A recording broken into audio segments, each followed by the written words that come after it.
আসসালামু আলাইকুম। এই দেখেন এখানে মাছের খানটা দিয়ে পুরোপুরি করতেছি। এই যে মূলা, হয়তো অনেকে বলবেন যে একই রেসিপি বারবার দেয়।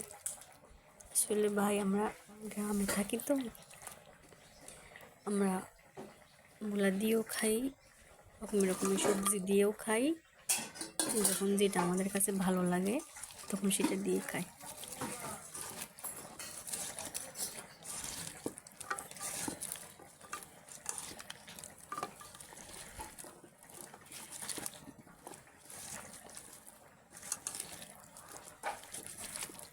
হাত দিয়ে মাখিয়ে রান্না করে খেয়ে দেখবেন, খুবই ভালো লাগে।